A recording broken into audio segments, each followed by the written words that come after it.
കർത്താവിൻ്റെ മഹത്വമുള്ള നാമം വാഴ്ത്തപ്പെടുമാറാകട്ടെ. അനുഗ്രഹിക്കപ്പെട്ട ഈ നല്ല പ്രഭാതത്തിനാണ് കർത്താവിനെ സ്തുതിക്കുകയും വാഴ്ത്തുകയും ചെയ്യുന്ന ഒരിക്കൽ കൂടെ ഈ പ്രഭാതത്തിൽ കർത്താവിനെ സ്തുതിപ്പാൻ ദൈവം ഇടവരുത്തിയ ദൈവത്തിൻ്റെ മഹാകരുണയ്ക്കായിട്ട് ദൈവത്തിന് സ്തോത്രം ചെയ്യുകയാണ്. വളരെ പ്രാർത്ഥനയോടെ ദൈവാശ്രയത്തോടെ ഈ പ്രഭാതത്തിലും ദൈവത്തിൻ്റെ സന്നിധിയിലേക്ക് നമുക്ക് നോക്കാം. തിരുവചനത്തിലേക്ക് നിങ്ങളുടെ ശ്രദ്ധയെ തിരിക്കുക. യെശയ്യാ പ്രവാചകന്റെ പുസ്തകം 44-ാം അധ്യായത്തിന്റെ 3-ാമത്തെ വാക്യമാണ് നമ്മൾ ഇന്ന് പ്രഭാതത്തിൽ വായിക്കുന്നത്. യെശുരൂനെ, നീ ഭയപ്പെടേണ്ട, ദാഹിച്ചിരിക്കുന്നിടത്ത് ഞാൻ വെള്ളവും വരണ്ട നിലത്ത് നീരൊഴുക്കുകളും പകരും. നിന്റെ സന്തതിമേൽ എൻ്റെ ആത്മാവിനെയും നിന്റെ സന്താനത്തിന്മേൽ എൻ്റെ അനുഗ്രഹത്തെയും പകരും. ഈ വാക്യങ്ങൾക്കാട്ട് ദൈവത്തിന് സ്തോത്രം ചെയ്യുന്നു. ഇസ്രായേലിനോടുള്ള ബന്ധത്തിൽ, യാക്കോബിനോടുള്ള ബന്ധത്തിൽ പറയുന്ന വാചകമാണ് നമ്മൾ വായിച്ചത്.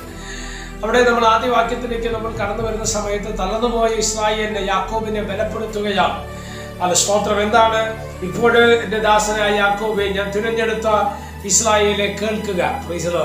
യാക്കോബെ, നീ വെറുതെ പ്രൈസലോ ഒരു ദിവസം പുറത്തു വന്നവനല്ല, പകരം ഞാൻ നിന്നെ തിരഞ്ഞെടുത്തവനാണ്. 2, നിന്നെ ഗർഭത്തിൽ ഉരുവാക്കിയവനാണ്. 3, ഞാൻ നിന്നെ നിർമ്മിച്ചവനാണ്. 4, ഞാൻ നിന്നെ സഹായിച്ചവനാണ്. സ്തോത്രം. 4 കാര്യങ്ങൾ ശ്രദ്ധിക്കണം. 1, ദൈവം നമ്മെ തിരഞ്ഞെടുത്തു. 2, ദൈവം നമ്മെ ഗർഭത്തിൽ ഉരുവാക്കി. 3, ദൈവം നമ്മെ നിർമ്മിച്ചു. 4, ആ ദൈവം നമ്മെ സഹായിച്ചു. അതുകൊണ്ട് നിങ്ങൾ ഭയപ്പെടേണ്ടിയ ആവശ്യമില്ല. തെരഞ്ഞെടുപ്പ് മനുഷ്യൻ്റെതല്ല, നിർമ്മിച്ചത് മാനുഷികമല്ല, പകരം ദൈവത്തിന്റെ കരുതൽ വെളിപ്പെട്ട് വരികയാ. സ്തോത്രം. ഇന്ന് പ്രഭാതത്തിൽ ഈ ചിന്താ സന്ദേശം നിങ്ങളുടെ ഹൃദയത്തിലേക്ക് വരുമ്പോൾ ഒരു കാര്യം ഓർക്കുക. അല്ല, ഇസഹാക്കിന്റെ ഭാര്യ റെബേക്ക എന്ന അല്ല സ്ത്രീയുടെ പ്രാർത്ഥനയുടെ ഫലമായിട്ട് ദൈവം കൊടുക്കുന്ന 2 സന്താനങ്ങളാണ് ഏശാവും യാക്കോബും. Praise the Lord. അല്ല, ക്രമപ്രകാരം പാരമ്പര്യം അനുസരിച്ച് അനുഗ്രഹിക്കപ്പെടേണ്ടത് ഏശാവാണ്. പക്ഷേ അനുഗ്രഹം അവനിലേക്ക് വരുന്നില്ല. പകരം ദൈവത്തിന്റെ തിരഞ്ഞെടുപ്പ് വെളിപ്പെട്ടത് യാക്കോബിലായിരുന്നത് കൊണ്ട് യാക്കോബിനെ ദൈവം മാനിപ്പാൻ തക്കവണ്ണം ഇടവന്നു. അതുകൊണ്ടാണ് തിരുവചനം പറയുന്നത്, അവർ ചിന്താശേഷി അവരുടെ ഹൃദയത്തിൽ വരുന്നതിന് മുൻപേ ദൈവത്തിന്റെ തിരഞ്ഞെടുപ്പ് അവരുടെ മേൽ വെളിപ്പെട്ടു. അത് തന്നെയാണ് അവരുടെ സ്തോത്രം. റെബേക്ക ഇവർക്ക് ജന്മം കൊടുക്കുന്ന സമയത്ത് തന്നെ ഇവരെ കുറിച്ചുള്ള വാഗ്ദത്തം ദൈവം ഡിക്ലെയർ ചെയ്യുവാൻ തക്കവണ്ണം ഇടയായി. പറഞ്ഞ വാക്കിതാണ്, മൂത്തവൻ ഇളയവനെ സേവിക്കുമെന്ന് പറഞ്ഞാണ് അവർ ജന്മം നൽകുവാൻ തക്കവണ്ണം ഇടവന്നത്. ദൈവത്തിന്റെ പദ്ധതിയായിരുന്നു അത്.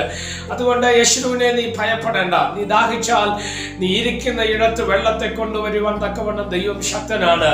ഇന്ന് പ്രഭാതത്തിൽ ഈ സന്ദേശം നിങ്ങൾ കേൾക്കുമ്പോൾ ധൈര്യത്തോടെ ഈ സന്ദേശം നിങ്ങൾ കേൾക്കുക, ബലത്തോടെ ഈ സന്ദേശം നിങ്ങൾ ഉൾക്കൊള്ളുക. കാരണം ചില പ്രതിസന്ധികളോ ക്ലേശങ്ങളോ സ്തോത്ര കുറ്റപ്പെടുത്തലുകളോ ഒറ്റപ്പെടുത്തലുകളോ ന്യായവിധിക്ക് സമമായ സ്തോത്ര പ്രശ്നങ്ങളോ നമ്മുടെ ജീവിതത്തിൽ കടന്നു വരുമ്പോൾ ഓർക്കുക, നിന്നെ തിരഞ്ഞെടുത്തതൊരു മനുഷ്യനല്ല, നിന്നെ നിർമ്മിച്ചതൊരു മനുഷ്യനല്ല, പകരം നിന്റെ പുറകിൽ വ്യാപരിച്ചത് ദൈവത്തിന്റെ കരമാണ്.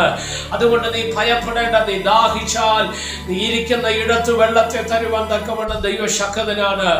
വരണ്ട നിലത്ത് നീരൊഴുക്കുകളെ തരുവാൻ ദൈവശക്തനാണ്. ഇന്ന് പ്രഭാതത്തിൽ ഈ സന്ദേശം കൈമാറുമ്പോൾ ഞാൻ ആത്മാവിൽ കൈമാറുകയാണ്.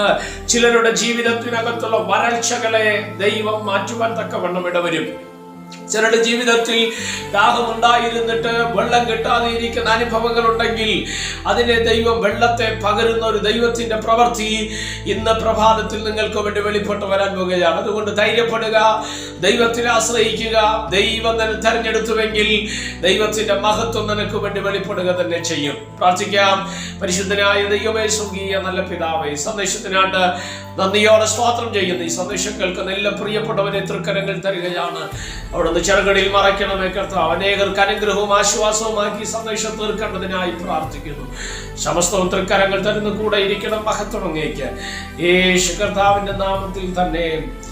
ആമേൻ. എല്ലാവരെയും ദൈവം അനുഗ്രഹിക്കട്ടെ. God bless you.